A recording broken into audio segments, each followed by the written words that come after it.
Welcome to highlights of the PCS Epiphany Day Trophy of 2023. As we take a look at the Pro category starting grid, Melvin Arkeson will be starting from pole position alongside Petter Lillard on that front row. The rest of the order having a lot of work to do ahead of them in just a 30-minute race.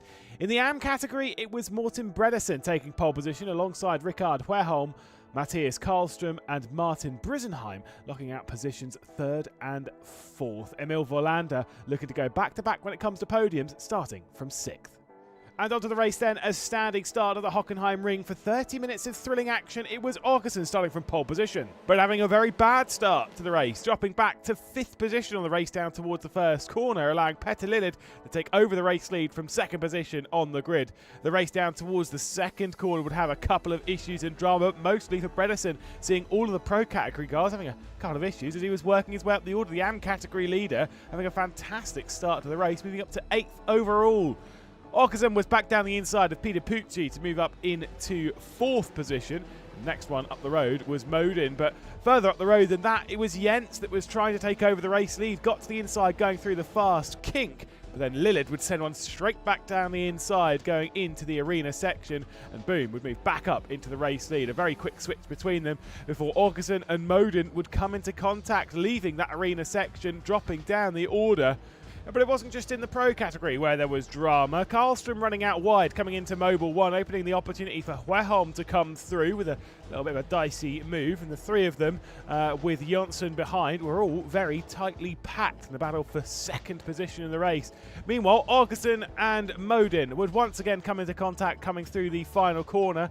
And that trio that we were looking at were coming through at the same time. An unfortunate position for Karlström to go through. Big contact between himself and Modin. Be out of the race. Jonsson also picking up an awful lot of damage in the 3rd position. Meanwhile, Volander and Brisenheim would continue their battle behind. Brisenheim down the inside of Volander. And trust me, we would see these two switching quite a few times over the next few laps. Couple of switches, a bit of a moment for Brisenheim to go out wide, going through the Sachs curve and allowing Volander to come straight back through. Volander then was moving up the order, getting onto the attack of Jonsson in that final spot of the podium. Jonsson squeezing just a touch with all the damage on the front end of his car. And then the next lap feeling as if that does something wrong in that squeezing in the braking zone would allow Volander to pass and take over 3rd position. Pro category leader Petter Lillard, though, was starting to pull away from Jens, was starting to feel the speed, the consistency, the comfortability. Same with Bredesen over Huerholm as the gaps were growing for the race leads in each of our categories. Unfortunately, Lilia, who was running in 3rd position, would have a bit of a spin, losing out to Pucci and Luti in the battle for the Pro race podium, and would eventually lose out a little bit more from behind, whilst Petter Lillard was coming up to lapped traffic problems. Heading into the final couple of laps of the race, there was quite a bit ahead, including the tight battle for 3rd. Meanwhile, Lilia closing back up to the 5th position car and having a bit of a spin. Broughton just in the way, just a bit of a distraction, and Lilia would go around before getting back going again. So, final lap of the race. Petter Lillard closing up to Brisenheim, getting past, bit of lap traffic, not a problem, but ahead there was few more problems brewing. Wanted to get past Volander, who was obviously desperate to get on with the race, courtesy of the battle for 3rd position, which was getting closer and closer and closer. A big send down into the inside of the hairpin, and then as we cart towards the arena section, Volander would come straight back to the inside, just carrying on with the speed, almost an accidental move, straight down the inside of Petter Lillard to retake over the track position, at least. But then, coming up towards Mobile 1, would have to relinquish that as well. Again, dropping back closer and closer to Brisenheim. A few problems, a few scares, a few worries for Volander. And again, a slow exit from Mobile 1. And that was Brisenheim's opportunity to get down the inside and take over 3rd position with a fantastic move, coming down into the Sachs curve, still being delayed slightly from Petter Lillard ahead, who was struggling for tyre grip. Volander with a big send down the inside into the penultimate corner, and then a potential slowdown or fuel issue for Brisenheim coming out of the final corner, dropping him back into Volander, and the pair of them spinning around. Jonsson, with a damaged front end, would come round the final corner to take over the final spot on the podium. Meanwhile, Petter Lillard would take the victory ahead of Jens and ahead of Pucci as well in the Pro category. A fantastic podium And then, of course, it was Bredesen taking victory in the AM category ahead of a very comfortable Huerholm, and that final lap drama seeing Jonsson promoted to third.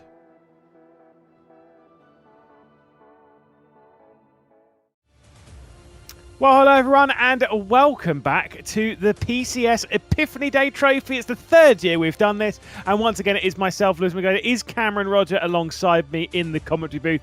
We enjoyed it last year, and the craziness that was the Hockenheim ring, but this time it's going to be slightly different, and hopefully, Cam, less chaotic.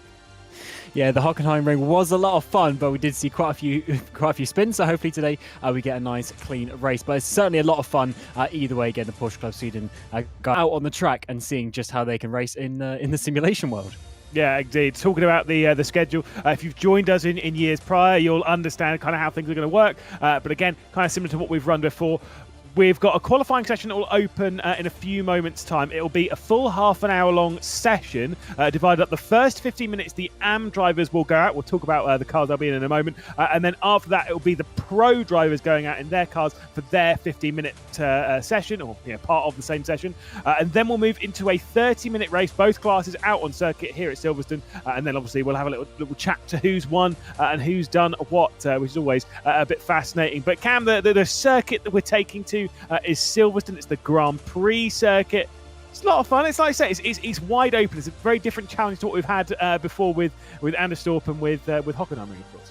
Yeah, a bit of a different one. It's very sort of fast and flowing. It's got quite a lot of straights as well, so it's a very high-speed style of circuit, but it's got a few tricky little corners in there to catch you out as well, especially the final chicane, then sort of turn 3 and 4, the new sort of infield loop that we added about 10 years ago, and of course, the new entry to Brooklands. It's so fast, and you have to really trail break it in there. It's definitely a tricky one for these drivers to try and sort out. And of course, it's quite long as well, 5.9 kilometers roughly, so definitely a very difficult one, but also quite a fun one too.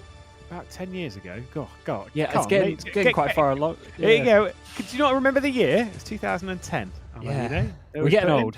We are getting old. We'll take a look at the cars that they're racing in, of course. There, the AM drivers. Oh, you'll be shocked to know they're both in Porsches. The AM drivers will be in the Porsche 911, the GT3 car, 570 brake horsepower, being pushed out of the 4-litre flat six, as you'd expect from a Porsche. The GT, it will be GTEs though for the pro drivers. They'll be taking around in that. Obviously, plenty more brake horsepower up to 610.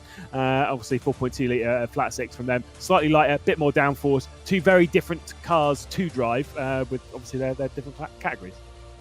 Absolutely, and slightly different engine placements as well, which is a very controversial one. Back in the day, more of a mid-engine for the GTEs, whereas still the rear engine for the GT3. So slightly different driving characteristics as such. But yeah, definitely there's going to be a step between the classes. You'll notice that there's definitely a good few seconds lap. So yeah, just slightly different as well. Also the driving assists, TC and ABS for the GT3s, none of that for the GTE. So definitely two different classes, and therefore we'll also get two winners. Yeah, most certainly so. Let's take a look at the potential winners then, as we see our pro category, of course. Bo Dilton there on the top left. He won it back in 2022. Would like to win it once more. Did not win it, of course, last year. I don't believe took part in last year's event. It was actually won by Petter Lillard, who you can see there on the right-hand side of the screen, obviously working his way through. Orkerson, one that we know is pretty quick. We know that Modin's pretty fast. As a look over in the AM category, Rickard Huerholm, who's been on the podium in both of the previous runnings of the Epiphany Day Trophy, winning it in 2022, finishing in second position in 2023 behind Morten Bredesen, who we saw in those highlights come across the line as the winner. Plenty of drivers in here that will want a solid result from the evening. I think quite a lot of drivers, they'll be out there just looking for a bit of fun. They do get entertained by this. Yeah, they certainly do. I mean, it's a great event to get these drivers out there, and at the end of the day, having a bit of fun. Whether you are going to be winning the race or whether you're down in sort of fifth position, having some battles, and that is really what we want to see. And it's a great platform as well to come racing on, and two very good cars, a great circuit. So yeah, I think it should be a nice event from that point of view. So obviously the drivers will be getting out to qualifying, so they get to push the car to the absolute limit to try and set fastest time.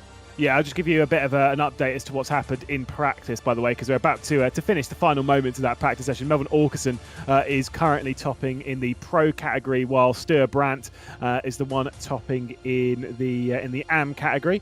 We'll kind of discuss that as it unfolds. Again, it's a fairly long session. It'll be half an hour in the entirety of the session, but do remember each category only gets 15 minutes on the race circuit. For those AM drivers, you know, when the lap times are pushing over the top of 2 minutes long around here, Cam, they're not going to get many laps in their session.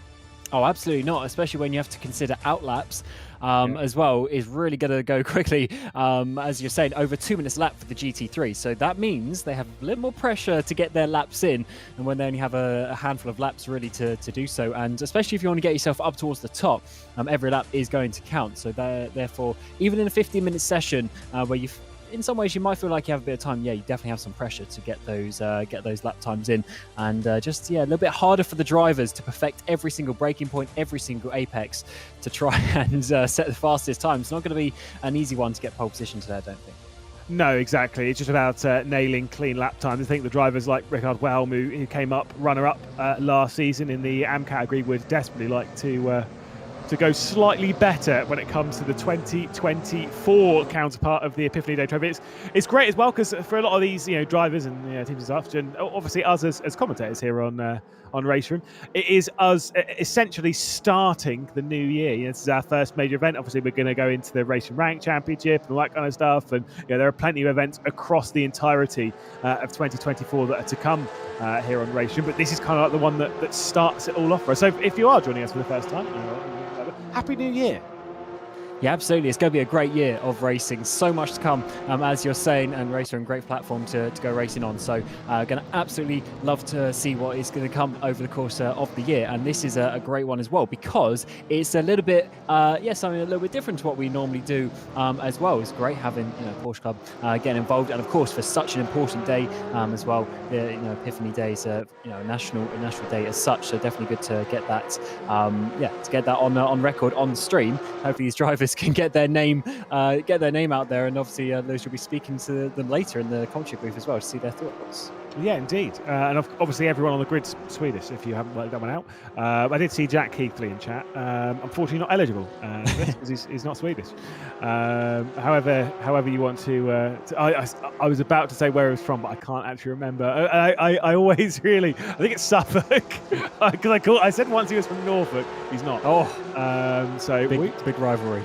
Yes, indeed. As you can see, we're out on circuit. Ignore the fact that Pro's on there. They'll be going out in 13 minutes' time, when we'll see the likes of Orkerson going out on the circuit with Sterner, with Dilton, with Rickson, etc. We're looking at the AM category that's out on the circuit right now. Who do you think's the favourite for pole position? Sure, it's got to be Record Wow. I would think so, considering P1, P2 in the last couple of years, as you were saying earlier. So potentially the one, but you never know. Especially with these first laps, you see the drivers are still just getting up to speed with the track conditions and getting themselves ready. One car already having a bit of a mistake there, going through the chicanes. This first lap may not be the one. This is a bit of a sighter, a bit of a banker lap to try and get yourself on the board. But Fueholm comes out and is putting in a fast time. I wouldn't be surprised if he stays there for pole position. Yeah, indeed. Obviously, we'll begin these lap times. It is an open session, which is actually counter to how we normally see things in racing. Normally, it's a closed session. You get the circuit to yourself, whereas that's no fun. We like to see the circuit as open as possible, everyone out on it. No real communications of who's going to be taking slipstream from who and blah blah blah blah blah. It's not, for one, it's not that kind of event, and for two, in these kind of cars, it makes no real difference. He's from Ipswich. There you go. Well done on the victory in the FA Cup today. Yes, was it today, or was it? Yeah, it was today. It was today. Absolutely, and you're right in terms of the slipstream games and stuff like that. I mean, that's when you're fighting for the last tenth of a second. I don't think we're going to be needing to do that today as well. And sometimes I actually find it's a bit of a distraction. You do want to find a bit of space on the track. If you've got cars around you, you're sort of getting distracted. You're missing braking points potentially. Certainly something to think about. Here is Fueholm, currently obviously in that P1 position, coming up towards the famous Maggots, Beckett's and Chapel sequence of corners. So fast, even in a car like this, fifth gear, still just shy of 200 k's an hour coming through there, but then you've got to balance the car, get it set up nicely before you come onto this back straight, try and carry that momentum. It's certainly a fun sequence of the track. Yeah, I'm not expecting the first lap times for these drivers to be particularly quick. They do tend to build up. We saw this at Anderstorp, where they started out hilariously slow and then got quite quick towards the end of the session. It was actually quite the transformation. They're aiming generally for a 2:01 based on what we were seeing in practice. So we'll see what Helm can do into the final sector. Up and not quite using too much of the curb over on the left-hand side, running through the chicane as we head out onto the Sir Lewis Hamilton straight. And we'll see what Helm can do across the line. 2:01.5, actually a pretty decent way to start. Yeah, that is a solid first lap coming in. We'll see the further ones come in behind as Huestrand getting in behind 1.6 seconds off, and then Bach as well. That's a bit of a bank lap for him, 4 seconds off. So I'm sure we're going to see some improvements on these second laps. Jonsson there up into third. Yes, indeed. Like I say, we're going to see a lot of chopping and changing when it comes to these lap times throughout the session. I have absolutely no doubt. And again, do remember that the driver that topped the practice session coming into this was Stuart Brandt, who I believe has only just started the lap time. I did notice that quite a few drivers had held back in the pit lane, not to go out with the rest of the contingent. They want a clearer run at the circuit. We're on board with Brandt right now, going into Luffield. And you can see that first sector up by 0.3 of a second. Then Rickard Whelm, as well as Hostrand, is also up to a pretty similar sort of level. Not quite the same degree in the first sector, but still improving by 0.5 of a second.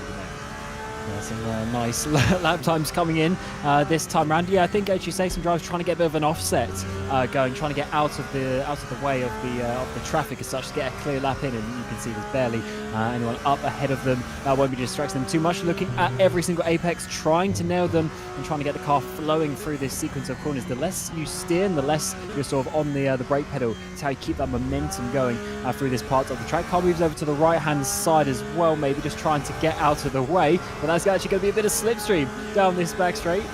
Just a few thousandths of a second gain as we come up to a slow corner. Are they going to get in the way though, right at the braking zone? That is going to be a bit of a horrible situation. Unfortunately, he's going to be losing some time there through Stowe. Yeah, I believe that might be Anders. No, will it be Anders Pedersen? I don't believe so. Actually, it might be. Based on the car. If not, actually, no, do you know what? It's Rickard Whelm, actually. It's actually Whelm, now that I look at it and where he is in the circuit. So, yeah, maybe getting in your rival's way a little bit there, going down into Stowe. I think it'll matter too much. Obviously, we'll not see this lap time go to the top of the session from Brandt, but maybe the next one will be good enough. Actually invalidated it, I believe, towards the end of the run of that lap, so it didn't count anyway, and so has to dig deep. Lost a lot of time in the second sector, concerningly. And by the way, of the 13 drivers that we've got in the AM categories, only Andreas Granholm, who has not gone out onto the circuit, which is a bit disappointing because I wanted to make loads of jokes about Ewan O'Leary because he's driving the big green monster at the moment. Yeah, he certainly is. Maybe either just waiting for the final few minutes of the session, because in 15 minutes you can still have a bit of wait, or maybe just doing a last to first challenge, something like that. That would be that'd be certainly nice to see that. Hopefully he doesn't have any issues and we do see him out on track a bit later, because that has been a situation in the past where drivers unfortunately have some technical issues, can't get out. But yeah, I do reckon we'll be just trying to set those laps a little bit later on as we move our way through the session. Of course, we'll be going down to what is effectively 15 minutes left on that timer, so we're about halfway through for these AM drivers. Yeah, indeed, as we can see Ulf Carlson, who on board with there, obviously definitely took part in 2022. I'm pretty sure took part, did actually take part last year. Had a top 5 in 2022. Struggled a little bit more in 2023 at the Hockenheim ring. I will say with these grids, they're spread out by quite a lot in qualifying. They'll generally be a lot closer in the race on time anyway. But if you join us for either 2022 or 2023, they are genuinely some of the most chaotic races that I've seen, which is genuinely it's quite positive. It's not boring for half an hour, I can tell you that for free. Yeah, certainly isn't. And also, I mean, this is sort of the whole point of the event as such. It doesn't matter whether there's thousands of a second between drivers or a couple of seconds every now and again. You can still have a fun event, and it's also about getting out there, because it's also trying to sign news. Oh, Brinson there, Brinheim, I should say, having a bit of an issue there coming through. Max and Beckett's rolling backwards through the runoff there, unfortunately not getting in anyone's way, but that was just a little bit too much curb there on the inside. Bresenheim took part in the Epiphany Day Trophy for the first time last year and unfortunately retired from the race, as well as Martin Bresenheim, who I don't believe is here this run. As we could see there, we saw Rickard Wellholm. We can now see that Stuart Brunt has actually sent a lap time, so that one still about a tenth of a bit shy of Rickard Wellholm. Now, at this point in the session, but again, once we hit 15 minutes to go in this session, all of the AM drivers will be called back into the pit lane and their session will end, and then we'll see the pro drivers go out. So you've got to make sure that you've got the tyres for this point in the session, because if you come back in, there might not be really enough time for you to get back to the pit lane, to get some more tyres on, and then to get back out and to get them up to temperature, and then to push for your top lap. But these two are certainly improving. At least they're keeping the tyres together quite nicely. Yeah, it looks like this is a great run for your top two drivers, both on purple sectors. That means it's the fastest of anyone, but of course they haven't quite set the times in just yet, so they've got a couple more sectors to go as they work their way through. Here as Brands on the screen in this black machine trying to... Oh, they're actually following each other through this Magnus Beckett's, which is an interesting one. Maybe just trying to get a couple of apexes there. And of course, he's got the fastest time at the moment, but he doesn't want to get his brands any further away than he wants. Both purple in the middle sector as well, so it just comes down to these final couple of corners. Firstly, Stowe, a very fast right-hander, as you sort of come over the brow of the hill and then into the final chicane, which you can basically lose all the lap time that you've gained so far. And you can see there, Brandt has actually pulled out an enormous margin on Wellholm in that second sector. The gap's gone out. It's basically a quarter of a second faster in that middle sector than Rickard Wellholm behind. So across the line, Brandt is going to go provisionally onto pole position, but whether he's going to hold it from Rickard Wellholm, we'll have to wait and see. The answer to that question is yes. It is a 2:01.076 from Stuart Brandt, and across the line, he will go onto the provisional pole position. There is still time in the session, though, for them to get around and do another time. Maybe they'll want to spend this lap with maybe not pushing the tyres to the absolute maximum, maybe bringing them back into the window before they go on the attack for the final lap of the session. They've got 4 minutes left to the AM drivers. They certainly do. So enough time for a couple of laps if they're starting it just about now, or have already started just by this point. But interesting there, Wellholm following Brandt around, being 2/10 off. That shows that they're pretty equal on pace, as the laps previously was only separated by a tenth of a second as well. So I think the race between them is going to be very, very close. That is an exciting prospect for the category when we get to it, as the other drivers try and work their way through to improve on these final couple of laps that they're going to get in. But loads of grey sectors coming in, so no improvement so far, at least in those first sectors. Yeah, I will say they are still pushing the top two, because Rickard Wellholm was only down by a tenth of a second in the first sector, so is still clearly pushing on this lap time. It's just they're not going quite fast enough. I will tell you, by the way, there is an improvement coming in from Lattinen down in 10th position, and now from Martin Bresenheim in 7th. We do have our final runner in the AM category out on circuit, about to start their first lap time in the session, Andreas Granholm, who will be into the final sector. Rickard Wellholm, I believe, will call an end to their session as they return to pit lane. There is the big green monster. It's not Ewan O'Leary, it is Andreas Granholm. It's the number one car, and he's only going to have one proper timed lap at this. It's going to be all or nothing in this final moments of the AM qualifying session, and he needs to try and do his best to set a fast time, because he's got no room for mistakes. And if he wants, especially if he wants to get himself up towards the top lot. The good thing is there's a bit of a gap there between second and third, so if he can get sort of in that 1 second margin, he might be able to confirm himself there up on that second row. But certainly the pressure is on him a little bit to try and do a good lap. Yeah, we'll see what the first sector is a second off of the lap time that we've seen from Stuart Brandt, but I mean, to be fair, he can still get himself involved, maybe even in the fight where the likes of Bresenheim, Berntsen, Martin Bresenheim is a second. No, Martin Bresenheim isn't it? But yeah, clearly is, because he's second. So good effort, well done. Yellow flags coming out as a few drivers are bailing from their session. Of course, Rickard Wellholm is not going back out of the circuit. Still, Brandt is on one. So he is actually on a lap time, so we might see some improvement, but across the first sector has dropped a tenth of a second, and also he's got no challenge for pole position anyway, so I think that one's pretty much set, unless Alban Bark sets an unbelievable lap. He's gone 3/10 off in the first sector, so I don't think that's coming.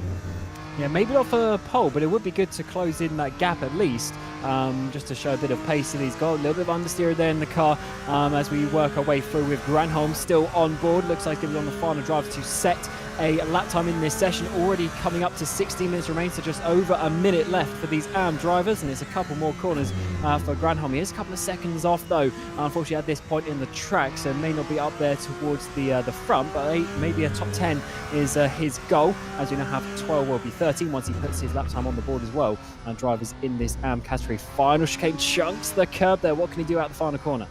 Yes, let's take a look. I believe we'll actually be able to finish the next lap because it is an open session. So it's not like what we typically see in racing where the session will come to a close for them on the 15-minute mark. I believe if you've started your lap time, I think you can actually go on. But again, I've not read the rules, so I'm sure Chris is sat there being like, oh my God, what are these two idiots talking about? Obviously, our broadcast director. We can see Bart here coming round the final corners as he heads his way through Stowe, down the hill and up towards the line. The first sector is okay. The second sector is terrible. So this will not be an improvement for him. Yeah, certainly won't. Being 1.5 seconds off, so he definitely made a bit of a mistake there. But through the final corner and coming on to the final parts of this qualifying session, just 10 seconds remain of the 15. Is he going to do a magical final sector? Doesn't look like it's going to be that time around. And also Jonsson having 2 reds, so going quite a bit slower there. So that might be your grid for the AM drivers as the 15 minutes is completed. Yeah, exactly. A lot of drivers will be escaping at the moment as the call is that the GTE cars can now go to the circuit. Our pro category will take to it, and I believe it might be Augustin that's leading their way out onto the circuit to see our first time around in this qualifying session. Of course, we'll have to wait and see what he could do. Was runner-up in the 2022 variant of this race, and unfortunately was our first retirement in the 2023 version. So would like to bounce back in 2024. There's only one AM on the circuit at present, and that is Andreas Granholm, who once again has set a first sector about a second off of the pole time. Would still like to get a lap time onto the board to at least chuck himself maybe around where Latman is. Oh, absolutely, yeah. If you can not be lost on the grid, that's always an extra couple of positions that you don't need to get during the course of the race. So definitely worth finishing that lap. But for these GTE drivers, similar situation to what we saw at the beginning of the AMs. Just try and find yourself some space on the track. When everyone comes out at the green flag, obviously everyone's so bunched up, so you just generally need to just find yourself a few hundred meters either side of you to have a nice clear track, but they'll spread out as the session continues. We are expecting them to be about 5 seconds or so a lap faster than what we saw in the AM, so under 2 minutes for these GTEs. Yeah, from what I was seeing in practice, it was around the 1 minute 53 mark. That's kind of where we're expecting to go in quali and Q-Trim. So we'll have to wait and see. But of course, they'll be heading down into the final sector to start their lap. Andreas Granholm's still out on circuit, by the way, but I think we'll be returning. Did not actually set a lap time, so unfortunate there for Granholm. We'll have to start from the rear of the field, 25th position overall and 13th position inside the AM category, but it does confirm that Brandt and Hueholm will be starting from the front row in the AM category, but now we get to decide who's going to be on the front row and who's going to be on pole position in the pro category into the final sector to start their lap times. Yeah, this is Modin being followed by the 92 of Carl Sterner out of the final corner as they try and now start their laps. They've also got a couple of other cars following them in behind. It's going to be a busy sector 1 here as we see the GTEs start their flying laps for the first time as ever. They will get a few chances, but always getting a nice bank lap in on your first attempt is good, so don't put pressure on those second attempts where you're trying to nail absolutely everything. See, keeping quite a tight line there through turn 4, trying to get the run out onto the back straight. And you can see also in the mirror, sort of in the webcam mirror that they have in these cars, it's got a car following all the way down the straight. Yeah, it's going to be really distracting to try and do your lap time whilst you've got these a car right on your ear. And I will tell you, these cars are loud IRL. I'm sure they're loud in racing as well. They sound great, but they are mighty loud. But we'll see. Well, I mean, they're going to do a little bit of battling in this session, so that's fantastic. And like you say, Moden's got to defend from Carl Sterner. You can see in the foreground there was a car coming through shot as Sterner now pulls off to one side to allow the rest of the contingent through, deciding that maybe actually I shouldn't have started my lap time right up someone's bottom, driving like how you drive on the roads, Mr. BMW driver. Sorry, just really just doing you there. Melvin Aukerson, though, is the one that was in the foreground that is going to be the first driver to set a time. Yeah, certainly will. Looking pretty good, of course, setting purple times, because this is going off the GT3 times, because they are in a combined session as such. So not the most relevant information just yet, but a lot faster. And as you saw there, about 5 seconds faster as we got to Sector 2. So definitely a much faster car in this 912 machine coming up towards the final couple of corners to try and work his way through. Is he going to be the one on provisional pole position? He's just got to keep his foot flat to the floor now, out to the final corner. It's a bit of a long run to the line. It's not that white line there. Is that the start of the grid boxes? And what is it going to be? It's going to be a 53.6, massively faster there, and already setting the number one time, but we need to wait for everyone else to come through. I was going to say, is he going to take provisional part as the first driver in the session? Yes, I would hope so. And Aukerson certainly does, though, with a 53.6. Sterner crosses a line, but I will say don't read too much into Sterner's lap time there, because obviously he did back out. And the first sector he set before he did back out was actually looking pretty fast. So maybe we'll see Carl Sterner really throw the cat amongst the pigeons. Still 4 drivers left to set lap times. You've got Matthias Karlström, you've got Paul Luthi as Karlström does set his lap time, goes to 5th position. Nicholas Lilja and Klaas Versch will be the next and final ones to set lap times. Yeah, they certainly will. We did have one of them just setting their times. Paul Luthi, they're up into 6th place, and yeah, it's actually pretty close in that sort of the midfield pack as such. Already from sort of 5th place down to 8th, just a few tenths covering all those drivers. So it is going to be a fun race, no matter where you are on the field. We've got Aukerson and Moden, though, setting purple sectors on this second time around. So they've continued on for a second lap in a row, and it looks like the tyres are holding on for that. Out of the Chapel corner onto the back straight, this will be where the Sector 2 mark is, and he's still up, Aukerson, on his own time at this moment in time, getting into the lower 53s potentially. And Moden also continuing to improve, not quite to the same level as what we've seen from Melvin Aukerson, dropping about a tenth off at the moment as Petter Lillard causes the yellow flag. And so we'll probably return to pit lane, maybe to get some fresh tyres. These will burn out their tyres a little bit more. Won't matter too much in the half-hour race, but in this qualifying session, when you're on the absolute edge of the car, you need all the grip you can possibly get. Melvin Aukerson across the line to set his second lap time. It is still a 53.6, but it's a 6.50 rather than a 6.77. We'll see what Christopher Moden can do across the line. Really faltered in that final sector, unfortunately, setting a 53.980, so 3 tenths off the pole. And I tell you what, Aukerson, that is looking really good in consistency as well. It's not easy to do 2 laps in a row that are within a tenth of a second of each other. And that is what he's done on the limit in qualifying as well. So that actually works quite well for the race, because in the race, as much as your ultimate pace is quite a big factor, also your consistency is what generally gets you towards the ends of the race. There's Karlström, 1.4 seconds off the pole position, but up in 5th place. Actually, that was just slower than the lap that he's already done, so no improvement there, but still a nice position so far.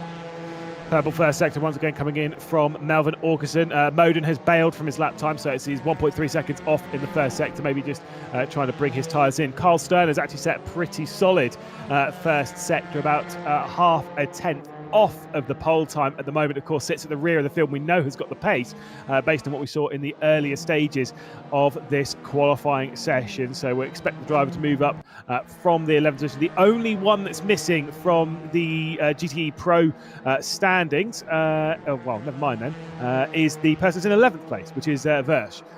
The only person that hadn't yet set a lap time now has set a lap time, so we now have laps from all 25 of our drivers. Yeah, we certainly have, but Sterner still with that slower lap time. He's actually slower than the top 2 in the GT3s, just being in the fast category, such as him having to pull out. But he has done a purple middle sector, actually, has Sterner, so he's coming through the final couple of corners now. Orkson also purple. So fast times coming in here as we get to the mid part of this GTE session. Lillard also on some personal bests as well. Orkson there, 53.1, up to the front now by 0.8 of a second, improving for the third lap in a row. Just showing you that it is possible to do 3 fast laps. Do you know what? I'm going to say one thing as well. I don't like the idea of throwing someone completely under the bus, but I'm going to throw someone completely under the bus. I did wonder that we've seen lap times from all 25 of our drivers. Can you see in the GT3 category someone still out on circuit? Oh, I did wonder why his car was up on my timing screen. Same, yeah. Andreas Granholm is still out on circuit, so that is interesting. Not 100% sure as to why, but that is definitely not within the rule book. We should be having a GT3 out on the circuit. It should be just the GTEs. It's not quite the same egregious as that. Was it Beatles at Brands Hatch, and then having the Polo or whatever it was dart onto the circuit at T1? It's not quite as egregious as that. Classic YouTube video. It is up there. Yeah, I was speaking to Andy McKeown about that because he was one commentator at that event. He was like, "Yeah, it's really dangerous." Yeah, well, that's why they're in prison, or they got in prison for it. Yeah, that is a very interesting video. Yeah, Brands Hatch is somewhat possible to do. Obviously, got through some security at some point. It's so easy to do. But yeah, I've been to that track a few times. Yeah, definitely easy to do. So don't do that if you ever go to a track in real life. What you should do is do what Sterner did after messing up that, well, not really messing up, backing out of that first lap, I should say.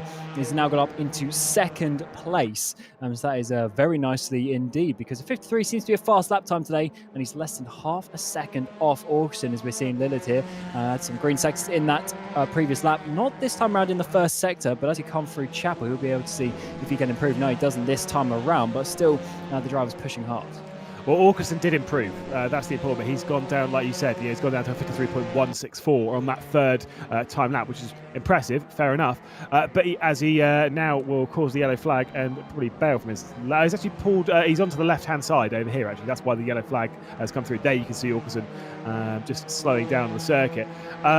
What I was going to say was Orkson needed to improve there, because had he not improved, Carl Sterner would have gone faster. It was a 6.50, if I remember correctly, from Melvin Orkson before. And Carl Sterner's gone up for a 6.13. So that was a required improvement for Orkson to remain on provisional pole position for yet another lap. Doesn't come into the pit lane, was just trying to cool those tyres down and maybe get themselves into some clean air. Yeah, definitely trying to find a space on the track. Here's Nicholas Lilia out of the final corner towards turn 1 now. Current 9th position, 2.5 seconds off. So he's about a 4/10 improvement to get, yeah, exactly 4/10 just to get Richter in that 8th position as he works his way through this next lap for him. Just 4 minutes remain, so a couple of laps to go as Lillard goes green, and also Sterner green in that first sector as they're feeling the speed at this moment on the track. There is Richter, the car we were mentioning, in the 8th position currently, trying to defend that for these next couple laps. Out towards Copse Corner, definitely a tricky corner in these cars. Have to go on the brakes, but then judge it just enough that you don't lose the speed, carry the momentum onto this little straight. I've got to say, obviously our defending champion in the pro category being Petter Lillard. First sector is actually decent. It's not amazing, but it might be just about enough to put him past Christopher Moden. Like I say, you can see there in the bottom, about a 10th off of the fastest first sector, as Sterner's lap time has been aborted, despite looking very strong in the first sector. Unfortunately has exceeded track limits somewhere over the circuit. There is Lillard's second sector coming across, and he's 7/10 down on the pole time. Like I say, it's not going to be enough to go and grab pole position from Orkson, but might be enough to just move him up into third position, or at least away from the likes of Bo Dilton, who, of course, I say about the defending champion of this event, well, Bo Dilton won it back in 22. Certainly did, but Lillard wasn't feeling that one coming through Stowe, so backs out to it with 3 minutes to go. And Dilton, yeah, you're right, previous winner of this race, and the completely blank livery car coming out of the final corner. And he's actually, yeah, this might be an improvement, at least on time. Can he get Petter Lillard, though, up into 4th position? Across the line he's going to go, and unfortunately has to stay there in 5th place. Does improve, though, by a couple of tenths. And says, that's all I can do, that's all I've got, that's all she's got. Bails from the lap time. Lilia will cross the line. Is there an improvement of 4/10, which is what was required? The answer to that question is no, unfortunately not. Dropped quite a lot of time in that final sector, maybe preparing for penultimate, if not last lap of the session for them. They can do another one after this. They've got the time to do so. Yeah, I'm not sure. Brawson also brings up the yellow flag. And look at that from Carl Sterner in the first sector, up by 0.03 of a second. Or as he always slides it there on the exit of left field. You can use that a little bit to your advantage, but I don't know if that was too much sliding. Unfortunately, obviously no forward momentum at that point, but coming up now to the very important middle sector. All the fast corners of the track pretty much put back to back. Huge chunk of the inside curve that seems to keep it going very nicely. Is also not improving in the first sector. So if Sterner can keep this going, get the momentum going through the fast corners, he might just have a shout of pole position, but he's going to have to be perfect. And I think he might just have to back out this one, missing the apex. He exceeded too much on the inside, going through maggots, and it invalidated the lap time. You can use quite a lot of that curb over on the right hand side, as you go past the first apex on the left, sort of. It's not really an apex, it's not really a corner. You're preparing yourself for the first right-hander in that Maggots-Beckett's Chapel sequence, and just took way too much of the curb, invalidated the lap time, and has bailed from the lap into the pit lane. So Carl Sterner had a look at pole position, but it wasn't to be. Just 70 seconds left to go in this one as we ride on board with Bredesen. And into the final chicane now, a couple of green sectors, so this might be an improvement that he needs. He needs about 0.2 of a second to get Karlstrom, and that sixth position that is just up ahead. He's looking good on that lap time at the sector 2 split, but out of the final corner, has he kept that going in this final sector across the line underneath the bridge? Can he jump up into 6th place? Yes, he can, by the smallest of margins, just 100th of a second. He takes that 6th place away, but can Karlstrom return the favour? Yeah, of course, Bredesen, we have seen before in the Epiphany Day Trophy. That was last year, and it was in the AM category, of course, having moved up now into the Pro category after being victorious in the AM category into the final sector. Matthias Karlstrom will go as basically our final lap time in this session. Across the line he'll go, and then we'll have this basically all but confirmed, and it is enough to drop Morten Bredesen down into 7th position. So it seems Melvin Åkesson will be starting this one from pole position in the Pro category. Carl Sterner, Christopher Moden will be joining them up in 2nd and 3rd position. Petter Lillard, defending champion, will have to roll off for 4th, and the 2022 champion will have to go from 5th. Matthias Karlstrom, Morten Bredesen, of course, the winner in the AM category last year with Per Richten, Nicholas Lilja, Paul Luthi will start this one from 10th. In the final couple of drivers in the Pro category is Brawson and Versh, and so those will have to start from the rear of that field, as we'll have to see our run through in the AM category. It's going to be interesting, it's going to be fun, it's going to be difficult. Cam, what are we expecting in this one?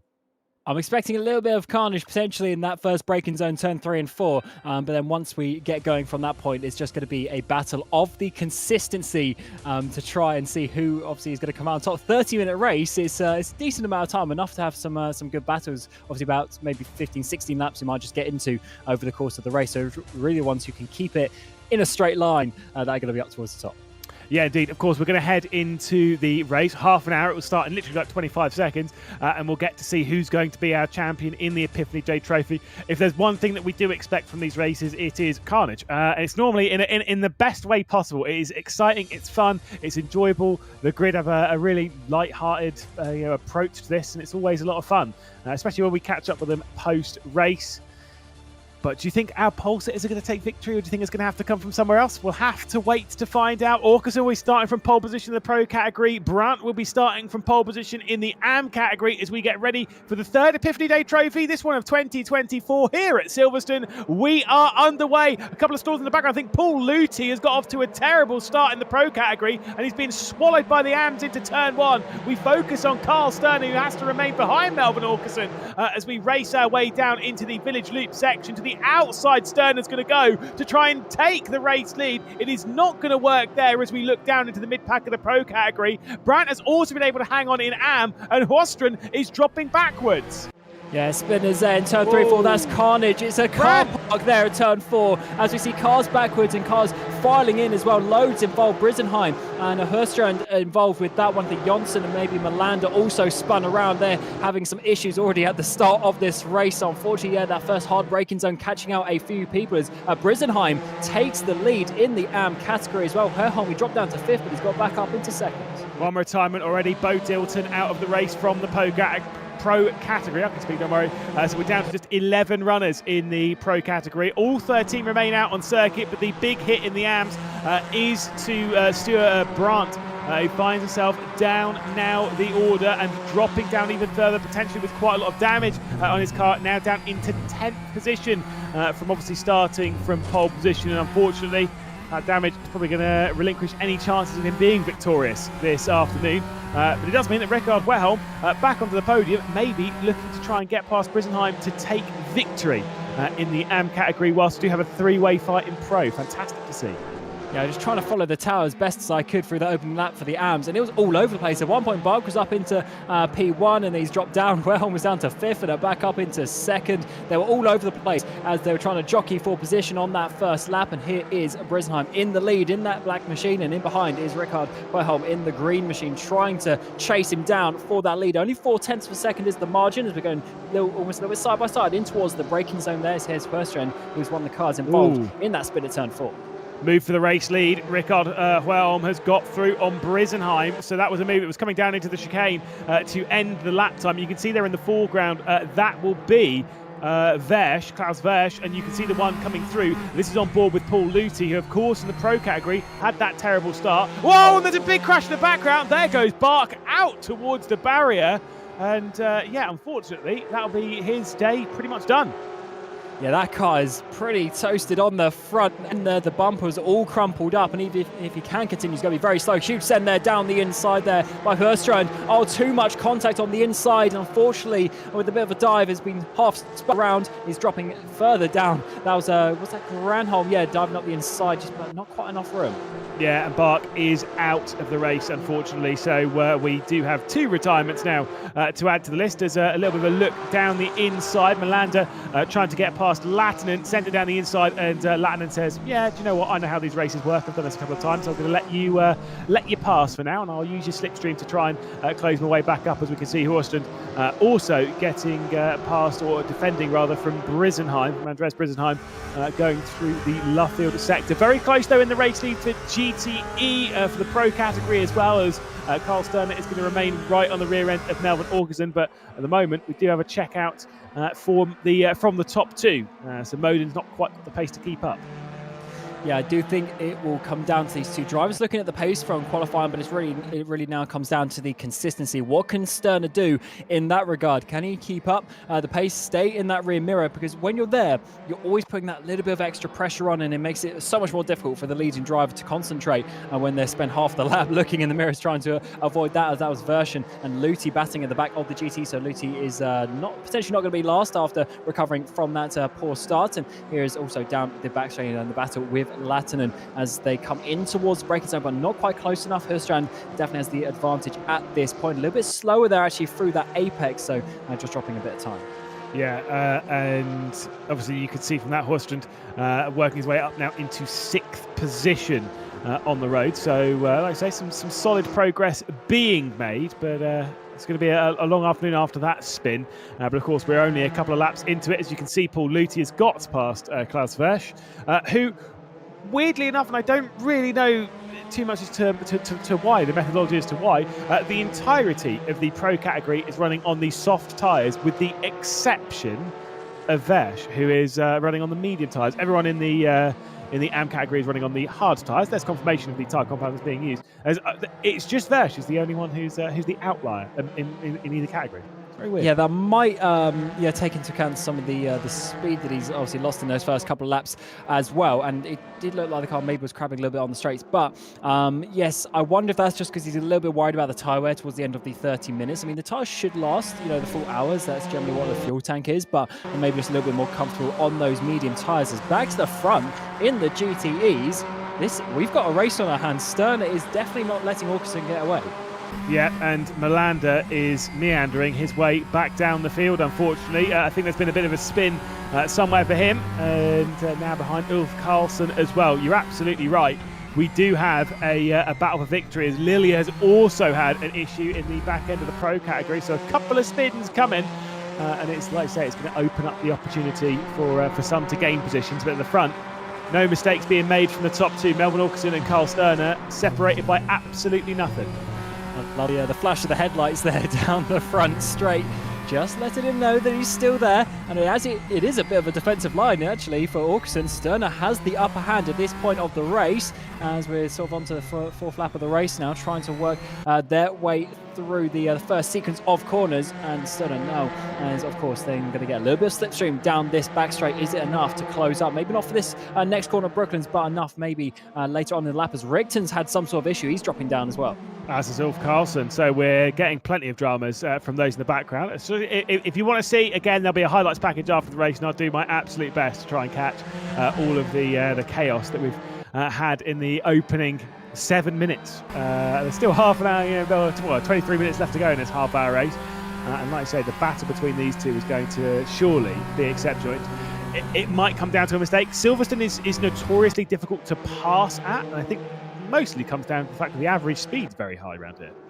Yeah, you have such a fast run off the previous corners onto the straights. A good example is here through Chapel, one of the better overtaking opportunities down in potentially into Stowe after a long straight, but you come onto it so fast, already 4th, 5th gear at this point.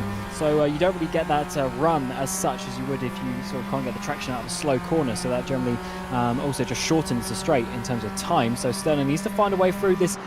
So the next braking zone after this, Upperts Vale, is also a good one. You see, he closes in quite a lot there. He's definitely a little bit more confident, I think, on the brakes. He did that on the previous lap as well.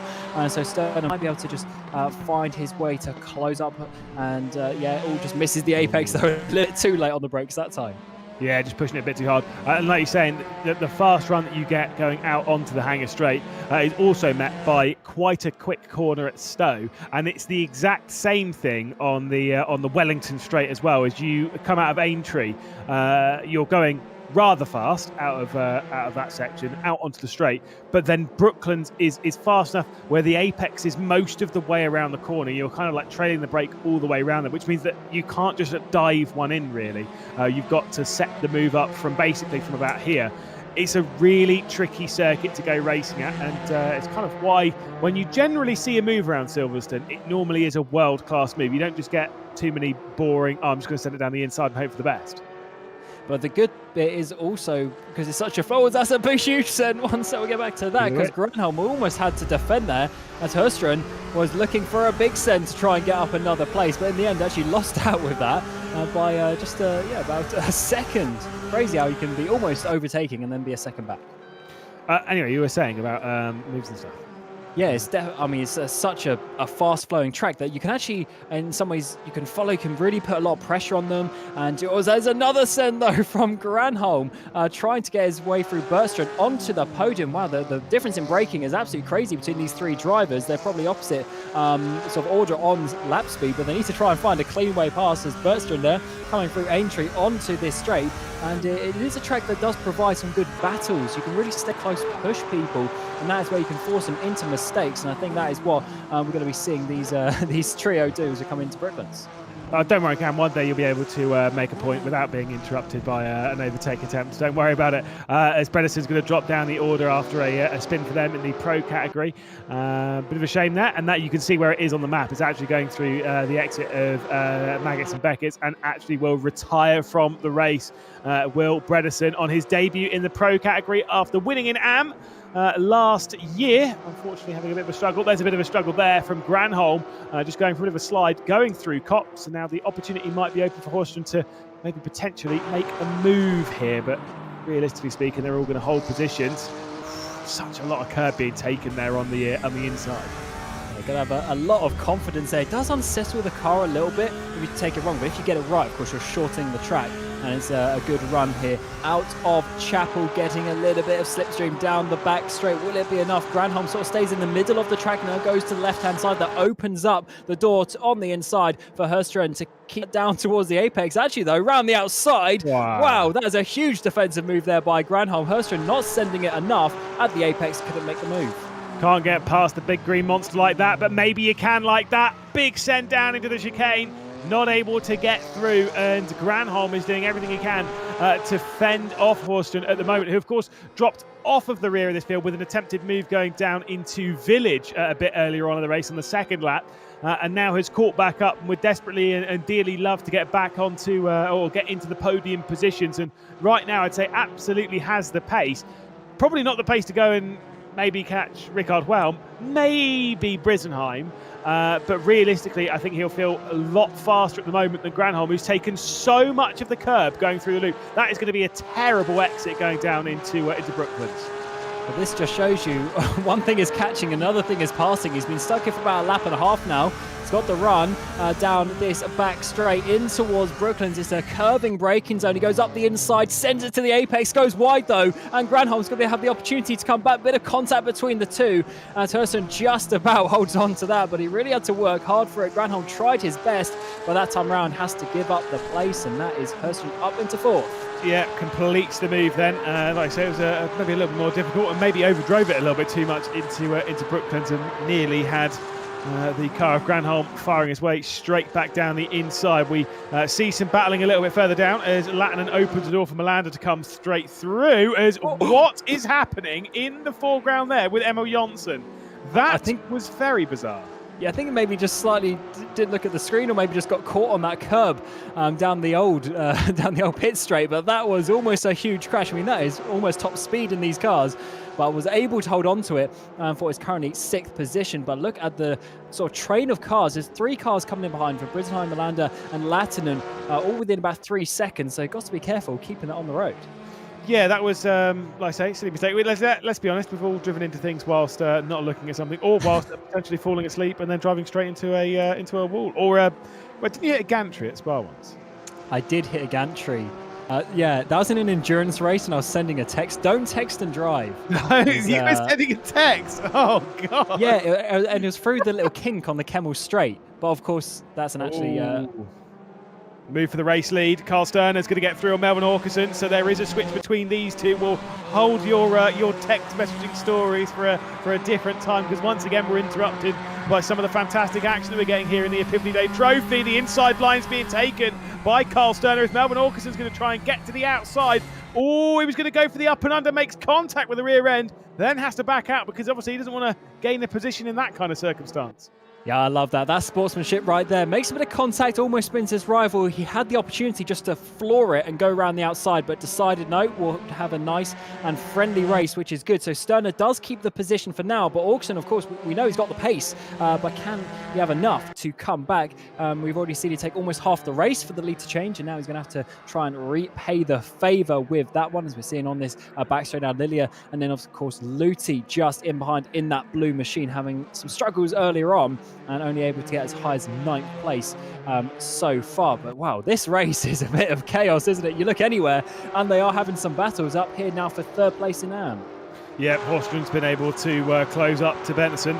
So there is going to be this battle for the final step on the podium in the GT3s in the AM category. You can see how much speed Horstrom's got over Benson. So it shouldn't be that difficult on paper, but then look at how difficult it was for Horstrom to get past Granholm earlier on in the race. It took him a good 5 minutes, a couple of laps, 3 laps or so to make his way past, and I think we'll have the same kind of issue passing Benson here, and we'll have to find a way of picking the lock, whilst, as you say, Melvin Orkerson's going to have to do the same thing for Carl Sterner.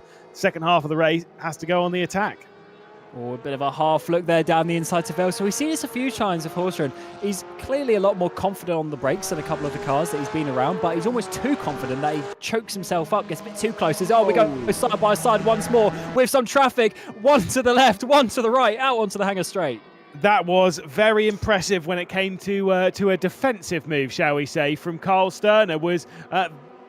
Was brave there, shall we say. It was Ulf Carlson that they went round, so obviously they're coming up to some of the lap traffic. They'll have basically one pass in this race through lap traffic with the pace differential between the classes. Once again to the outside, Melvin Orkerson's going to go, coming down into the chicane, straight around the outside, and that is a sensational move from Melvin Orkerson, as he'll have to defend off now. This is a fantastic battle between the pair of these. Maybe they're just doing it for some broadcast time. Yeah, what a race. This is great battling as well. It's not like they're sort of being absolutely crazy. This is clean battles, fair battles over the course of the race so far. In towards turn 4 now. That's quite tight on the inside. He's going to be quite slow off the exit of that. That gives the opportunity for the 92 of Sterner to come back up the inside at turn 4. But they continue to be side by side. They give each other the room up towards Aintree, rubbing door panels now as we come onto the Wellington Straight. The only thing that this is doing, though, is it is opening the opportunity for Modin to close back up. The gap was 4 seconds earlier. It now becomes 2.6. The inside line being taken from Sterner as Åkesson just bumps onto the rear end. Sterner able to hang on now for the race lead. The gap comes down to 2 seconds as Modin is absolutely charging up to it, and obviously won't have used too much of his tyres in the opening proceeding of the race. Do remember that Modin, by the way, was on the podium back in 2022, yet to take victory in the Epiphany Day Trophy. Same with Åkesson as well, and to be right fair, same with Sterner. So none of them have won. Absolutely, and he's definitely closing up. That is that car just in the background. A shot a couple of seconds off Åkesson now, so that is certainly working its way towards a 3-car battle, which is what we want to see. And with the way that they've been fighting up towards the front, you of course lose quite a lot of lap time by doing that, because you're not going on the racing line, and they are staying so close down this back straight. They're hanging straight out, a bit of defensive line there from Sterner, but he comes back to sort of the mid-track to try and defend. Åkesson having a run therefore a lot faster on the apex, as we saw earlier. No contact made this time around in towards the braking zone. Once again, a half defensive move there for Sterner. Can Åkesson repeat it move around the outside? No, they continue on, but this is some awesome pressure that they're putting on each other. Yeah, I mean, if you wanted to see there as to how slow they're going, courtesy of the battling, Carl Sterner's fastest lap versus the lap they just completed was separated by 3 seconds. This time it was just 2 seconds, but still they're losing a lot of time purely from the battling. Again, as from a commentary perspective, we're absolutely okay with this. As in the AM category, we'll check in as to Bennison, who's now behind Horstrand. So the position has worked out in favour of Horstrand, and it's Granholm who's now closed up to try and move himself up into that 4th position. We can see these two continuing to battle. A lot of speed coming in from Åkesson. Around the outside, it's going to have to be in towards Brooklands. The sort of up and under he might do to then get the run in towards Luffield. Not this time around. Sterner actually defends that very nicely, putting his car in the perfect position to then also have the racing line. They've got another one of the lap cars, one of the AM drivers that they have to overtake because they've got a little bit more horsepower, but that is an awkward moment up towards Cops. Unfortunately, they get out of the way, so that is going to be a battle in towards a pretty light braking zone for these cars. Keep that speed going through, but Sterner's under so much pressure. He's got to be hitting every one of the apexes, and Åkesson is definitely has the speed to take this place back. Yeah, Peter Lillard would actually like to go back-to-back with Epiphany Day trophies. Obviously won it in 23, now sits in 4th position, and to be fair, might be sat there thinking, surely these two are going to crash. Surely these two are going to crash. You see how close these two have been? And obviously the drama as they will approach a lot of the GT3 runs, a lot of the AM category, as they approach those. With it being such a long circuit, they will only pass them at once, but you can see that the traffic ahead for our race leaders is getting quite busy. The likelihood of a mistake going through traffic is obviously turned up to 11. It's so much higher than it is just driving around by yourself. Oh, absolutely. It's especially when the lap time difference isn't too much. I mean, sometimes we see some prototypes being 15 seconds a lap. It's only about 5 seconds here. So, that's very wide, though, for the 912 machine of Åkesson. Out of that final corner, he is pushing, trying to do everything to put the pressure on Sterner. And there, as you're saying, there's some lap traffic coming up their way. This could be an awkward moment. I think it's 2 cars. Yes, it is. As coming to turn 3, they're having a battle for themselves for some track position. And this is going to lose them a lot of time on the exit of turn 4. This is dangerous for Sterner. Yeah, they're actually, this is not full position, this is actually a lap down in this category, and it's slowed Sterner down so much. It's Paul Luthi who's got right in the way, has opened up the opportunity for Åkesson to come straight back through, and I can tell you Sterner will be absolutely fuming at Luthi, who then just drives straight into the side of Åkesson. Oh, that needs to be looking in the mirrors. There's some blue flags coming through. Also having some door rubbing now with Sterner as the up and under, though, as we come out onto this, the old part start-finish straight. And this is an absolute invitation for Åkesson. He's pulled away by 0.7 of a second in such a tight battle. That is so crucial in this... the couple of tenths here and there is going to sway the battle very much in the way of Åkesson as it stands. Modin hasn't sort of used that opportunity to close up too much as he's going through some traffic himself. That was very poor, very poor for Paul Luthi. When if you're going a lap down, fair enough, or whatever it happens. Was it Paul Luthi or was it Klaus Versch? Sorry, I'll correct myself. I believe it might have been Klaus Versch rather than Paul Luthi, so I won't throw Paul Luthi under the bus, sorry. It was Versch. If you're going a lap down, you've got to get out of the way. And the last thing that you should do is let one through and then completely try to eliminate the other. What are you playing at, son? What it's done is it's kind of ruined the battle a little bit for the lead, but I suspect Sterner will be closing back up. I think we've had it wasn't Lee's fault at all. They're just in quite similar. They're not in that similar levels. It's fine. They're blue. I've got absolutely no excuse. They're in Porsches, mate. They're both in Porsches and they're both blue, so yeah, definitely not the easiest one. There in the background is that purple machine of Modin trying to close down. He has lost a second though, interestingly, at some point in the last couple of laps, so maybe just struggling a little bit with the pace of the leaders, who of course did have about a second advantage or so in that qualifying session, so we do know they are the faster drivers, but Modin has still a bit of an opportunity as there's about 5 laps remaining in this race. Augusten has been able to extend the gap by another 10th though, and here's the look at the AM leader in an absolute world of his own by 15 seconds. Rickard Hueholm looking to take victory here today, and of course finishing second last year, so it'll be a good redemption for him. And do you know what this means? Well, he's finished first in 22. He's finished second in 23. He's finished first. Well, he's 8 minutes away from finishing first in 24. We need to see you in the pro category. That's the important bit. Of course, we'll catch up with him post race and see the interviews and maybe catch up. Maybe ask, are we going to see a pro entry from Hueholm next year? Potentially, it's definitely got the pace for it. And has the consistency. Obviously, it was a bit of a shame for Morten Bredesen this year, the driver who won last year, moving up then into the pro category and struggled quite a lot, and obviously has retired from the race. But either way, we'll focus on 2024 and not 2025, because that is a long time away, as Melvin Augusten now has to defend quite hard from Carl Sterner, as they've started to navigate the majority of lap traffic. Just 3 more GT3s, 3 more of the AM category before they've cleared all of them. And with 7 minutes left to go, there will be 4 laps here at Silverstone. And I thought this battle might have been over, because Augusten, when he was behind for those laps, he looked like the faster driver. But Sterner's obviously fired up. He wants to get this first position back, and he's closed that gap up. Though lost a little bit there in the final chicane, but he's definitely got the speed. His car's not sort of damaged or anything from a little bit of contact that he had a little bit earlier. He does run a bit wide there through turn 1. He's pushing, he's trying to get this up, and that is Brisenheim, who's 3rd place in the AMS, just ahead of them, though he's getting completely out of the way. He's letting them go through. That's a bit more like it, and it is a clean run now through turn 4. But again, it's just one of those situations you've got to just put as much pressure on the driver ahead of you as you can to see if they crack.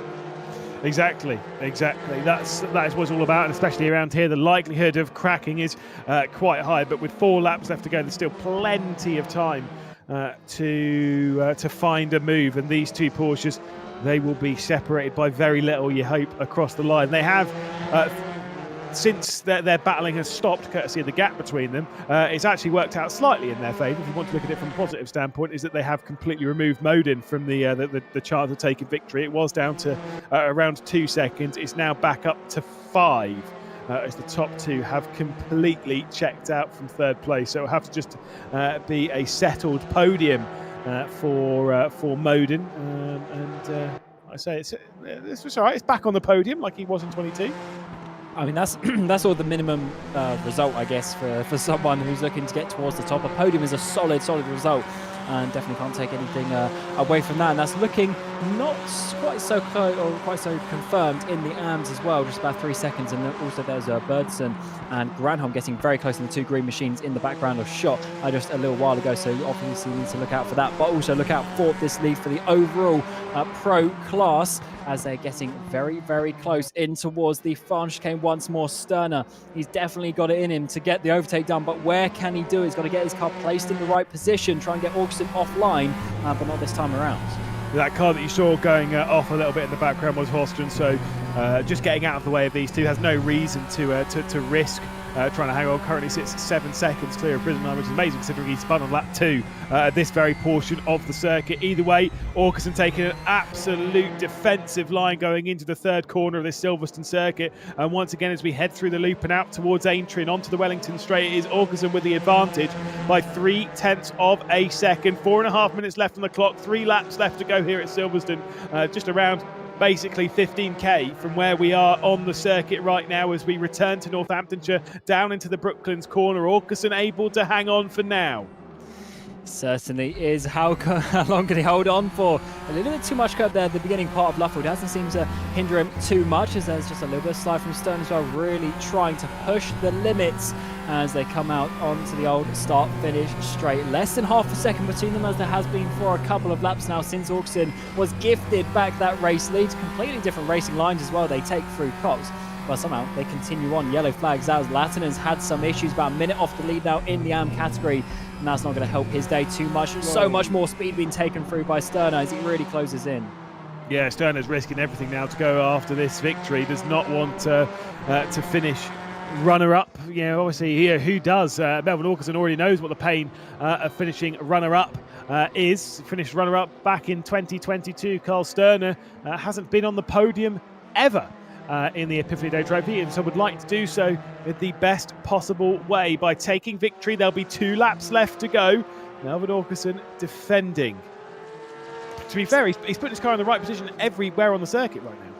Oh, absolutely. The defensive, between both of these, when neither of them have been in the lead, the defensive manoeuvres have been perfect. Just where they're able to place the car, enough defensive line to hold on, but not too much that you slow yourself down into the next sequence of corners. It's a very, very difficult sort of skill to learn, I guess, is knowing where to do that. As we see a battle a little bit further up, here's Broström, and he's got Richten closing in. That's for 6th place in the pro category, but the lead is getting close. Bit of a dive there down the inside.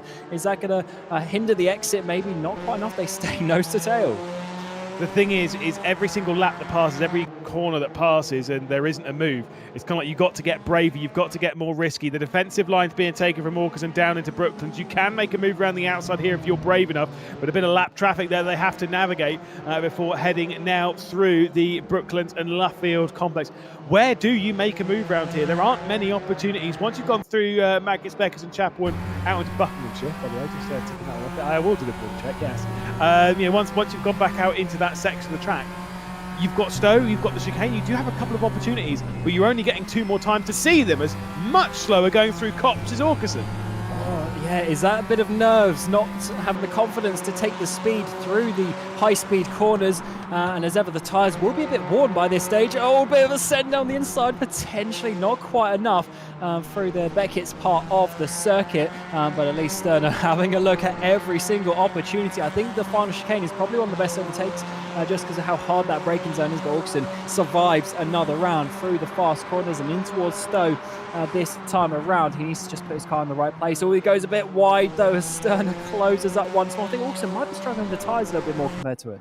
Yeah, I believe so. It certainly looks like there's the car is less comfortable to drive. And I mean, Carl Sterner did such a good job to close back up after the issue with the back marker of Club Sverige, that maybe there will be an opportunity for a move. Maybe he's got the car in the right position. 60 seconds left to go in the race, which means we are on the last lap here at Silverstone in the Epiphany Day Trophy of 2024. Much faster going through Abbey with Sterner, but maybe it was too quick. The defensive line's going to be taken from the 912 of Melvin Aukerson, and this could be the opportunity for him. Still no move. There's the big send. Absolutely sends it going into the loop. There's contact between the pair of them, and Melvin Aukerson's able to hang on.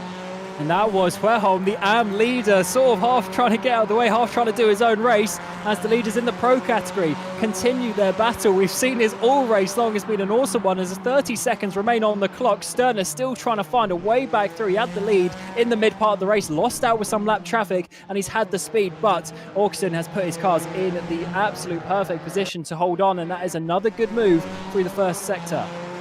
Indeed, where is this opportunity going to come? Like I say, Aukerson looks a little slower going through Cox. Maybe Sterner will be aware of it this time, as there's been contact between Berntsen and Granholm in the AM category. We'll catch up with that in a moment to see where they are, because their eyes are glued to this battle for the race lead. Aukerson actually did quite well at Abbey this time, at Cops rather at this time, and as he heads through Maggots, Beckers and Chapel for the last time, look at how much more speed there is.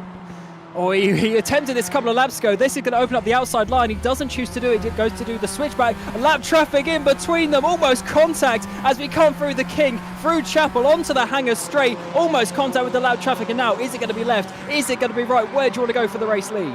It's going to be a big send from Sterner. He's got to be brave here if he wants to go for the race, if he wants to take the Epiphany Day Trophy of 2024. The pro category has come down to the absolute wire. These two have been separated by less than a second. for the entirety of the half-an-hour race. The advantage is going to go to Åkesson, nearly contact between the pair of them heading into the final complex of corners. And as we head back out onto the start-finish straight, big kick of oversteer from Carl Sterner and a big victory for Melvin Åkesson, who will take the Epiphany Day Trophy of 2024 in the pro category. But the pair of these need to take a bow.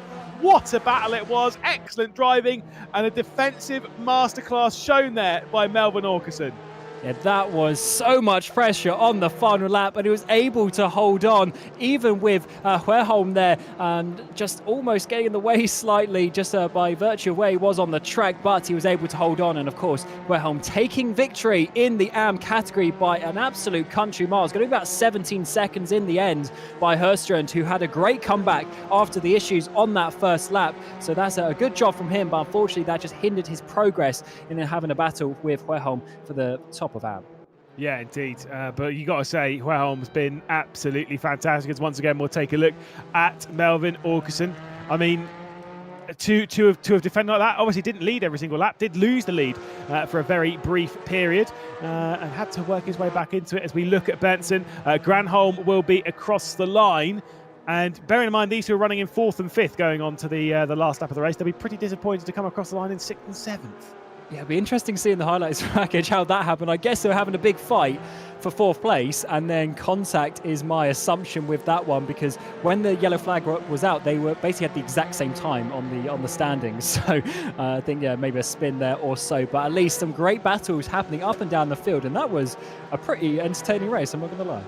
Indeed, Melvin Åkesson then taking the victory. Carl Sterner separated by a second in the top two, as Modin was on the podium once more. Petter Lillid, our champion of last year, in 4th position, with Karlström, Bråsen, and of course Lilia, Luti and Versh being the finishers in the pro category. Per Richten unfortunately not finishing the race and being knocked out as a retirement. Same with Redison and with Bo Dilton on the first lap. It meant that in the AM category, Rickard Huerholm will take the victory along with Horsten. Of course, in that second position. We'll catch up with Huerholm in a few moments' time and see what his opinion are on the race and whether we'll see him in the pro category in the future. Brisenheim onto the podium once more, as we'll see those further down the category. Brandt and Bach, unfortunately, retirements, but the rest of the contingent coming across the line as finishers in what has been a fantastic Epiphany Day Trophy. Yeah, that was certainly a lot of fun. There's your podium, of course, Åkesson, Sterner, Modin for the pros, and then Huerholm, Herstrand and Brisenheim for your AM category. And that was awesome, though, to see those battles up and down the field. And it was, to be honest, it was just a great race. And there's a little bit of contact on that first lap, but afterwards, once we got going, the battles were really, top quality. Yeah, indeed. Of course, we will catch up with our winners of each of the categories in a few moments' time. So, again, we did it last year. It's always curious to see how people have kind of thought their way through the race. I mean, if you're Rickard Huerholm, maybe you don't want to take part in the pro category. Take part in the AMs. Maybe it's an easy dub. But of course, finishing on the podium in all 3 of the years, the only driver to have done so in any category. So. It's a solid effort from him. Yeah, we'll give him his plaudits. We didn't really talk about him much in the race because he was too far ahead. Which just shows the reason that he should probably, as you say, go to pro next year. He's clearly got the ability and the pace to do so. So I think that's potentially something to look out for in the future. But in general, I mean, obviously he's just a solid driver, able to adapt to the sim RaceRoom very, very well, and able to, put in some good lap times. There was some solid fast lap times in the GT3s. Yeah, indeed, and kind of the major thing with it, it just shows the quality. But I think the one that I kind of really want to take from this race is Brandt, who of course was taken out at turn 4. I think maybe he would have been a runaway winner. Maybe we would have seen a battle as good in the AM category as we saw in the pro. But we were kind of robbed of that courtesy of that incident. We didn't see. We don't know which way round it was or who was to blame, but we just know it happened.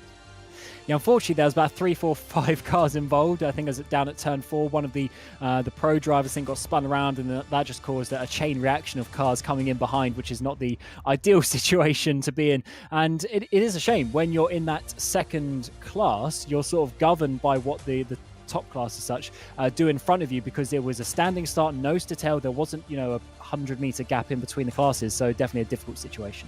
Yeah, exactly.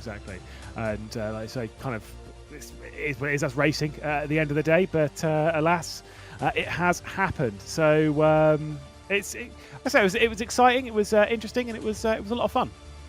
Yeah, it certainly was. Obviously, third time that we come back for this race as well. So a nice tradition to continue, I'm sure, for the future.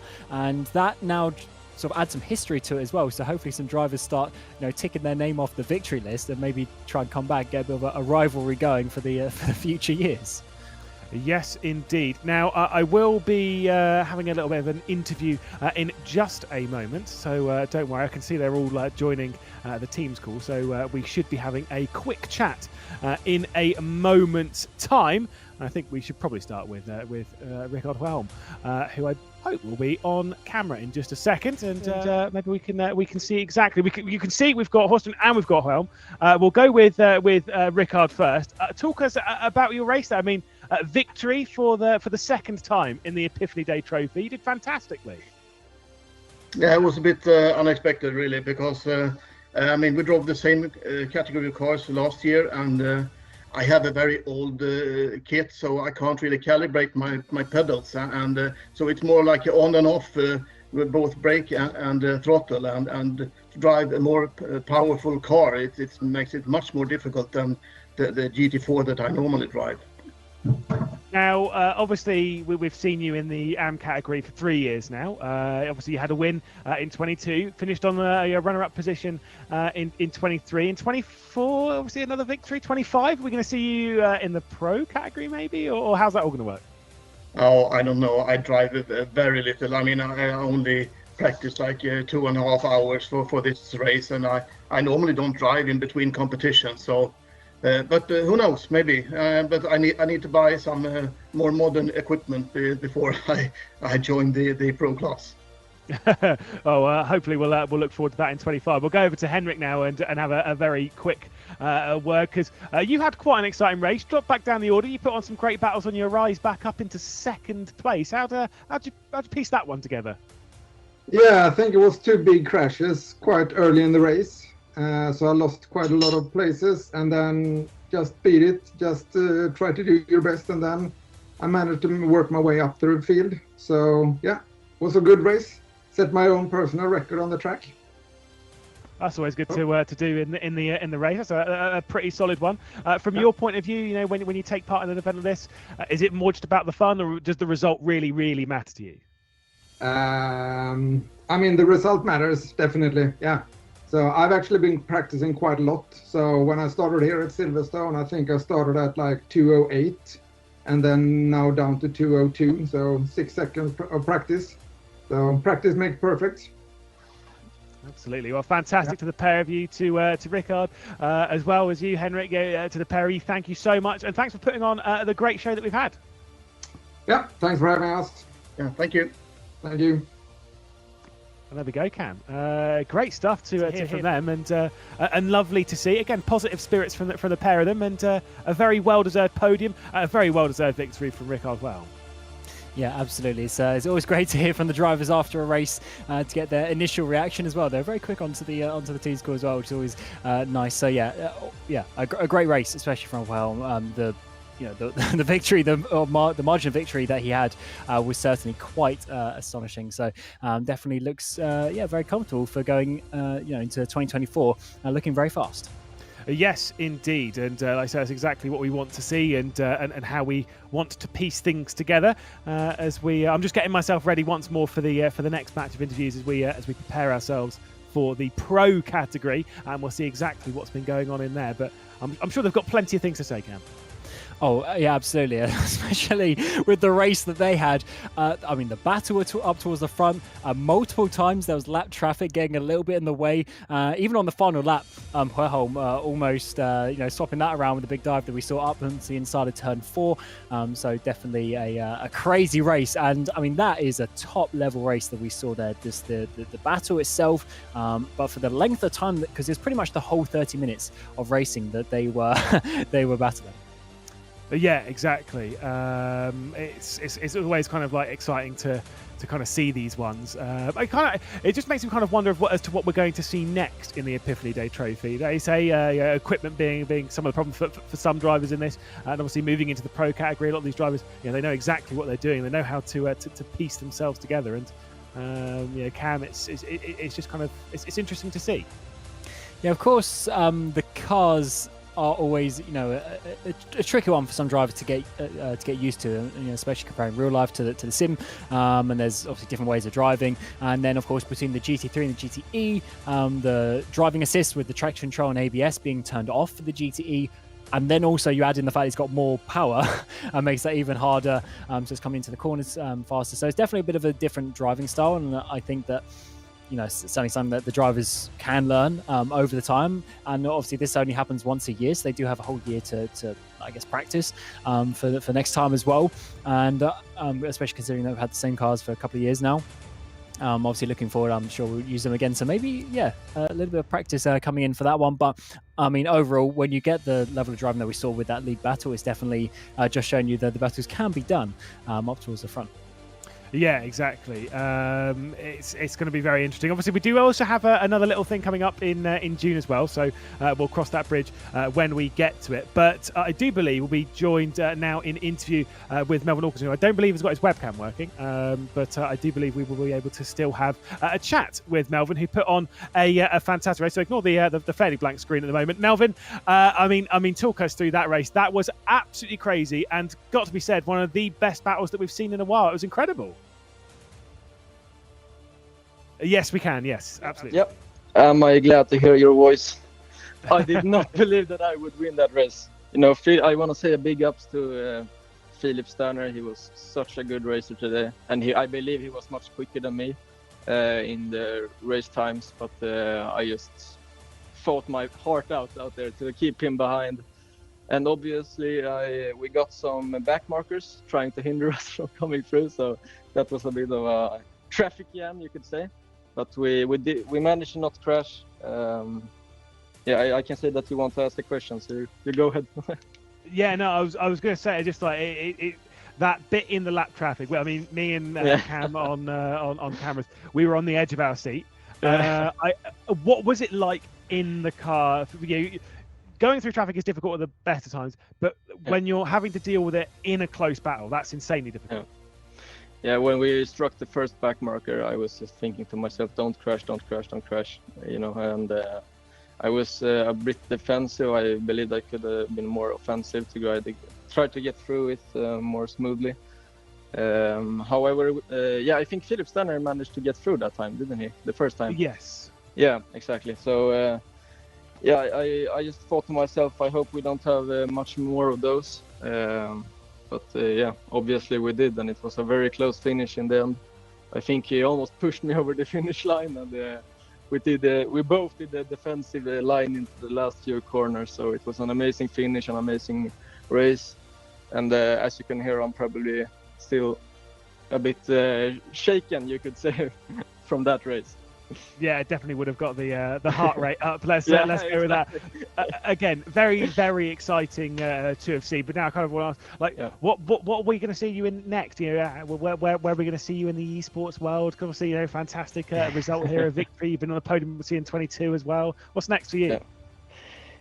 Yeah, that's a good question actually. It was a while since I last raced on RaceRoom. I did a couple of eSport races back in 2022, and I really enjoyed it.